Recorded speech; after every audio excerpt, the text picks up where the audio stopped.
I was the legitimate firstborn daughter of the King of the North. After my mother's death, my aunt married the King of the South and became his queen consort. She brought me to her court, raising me beside her own sons. The Southern King adored me. He would seat me upon his knee and gesture toward the princes, laughing lightly. When Hazel comes of age, whichever prince she chooses as her husband shall inherit this throne of the South. Stay here, child. The South could be your home. In my previous life, I chose the Crown Prince Ethan. I stood beside him during the War of Succession. I funded his armies with northern gold. I silenced rival lords. I secured the throne for him. And when he was crowned king, he repaid me with imprisonment in the White Tower and an order signed in his own hand. The North burned, the court was purged. Before I was forced to take my own life, he came to watch. If not for you, he said coldly, Ava would still be alive. She died alone while I could not even mourn her. You will suffer tenfold. The North falls because of you. Their blood is your dowry.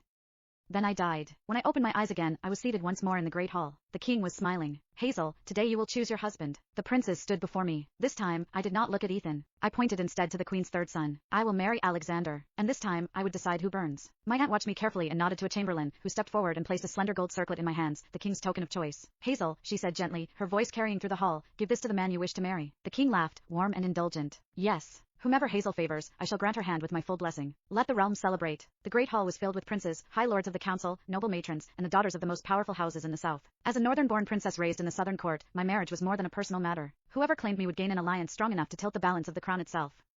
I descended the steps slowly, the gold circlet cool in my palm. Polite smiles followed me. No one doubted my choice. Everyone knew I had adored Crown Prince Ethan since childhood. Choosing him was expected. Ethan, however, did not look pleased. He frowned and shifted back a step. Among the gathered ladies stood Ava Miller, the daughter of a minor but rising noble house. Tears shimmered in her eyes, trembling but not yet falling. I moved past the first prince, then the second. Ethan's expression hardened into open distaste. Beside him stood my cousin, Prince Alexander, the queen's third son, watching me with a quiet smile. As our eyes met, something softer flickered there, an almost imperceptible sigh hidden beneath courtly composure, as though he already anticipated the disappointment he believed I was about to choose for myself. Only that morning he had leaned against the carved mantel in my aunt's solar, arms folded, studying me with that same mixture of amusement and concern. You do have eyes, Hazel.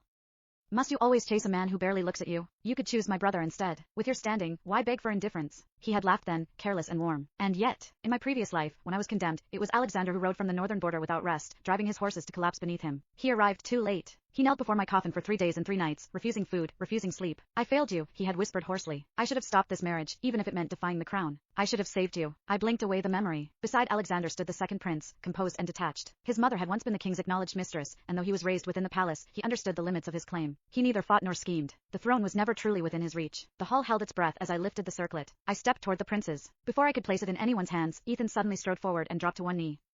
Your Majesty, he said, voice ringing clear through the chamber, I beg you to release me from this honor. My heart already belongs to another. He turned slightly, reaching toward Ava without touching her. Lady Ava Miller is the woman I love, he continued without hesitation. Our devotion is neither fleeting nor shallow. No one but her will ever be my wife. Ava Miller's father was nothing more than a junior royal clerk attached to the king's archives, a respectable position but far beneath the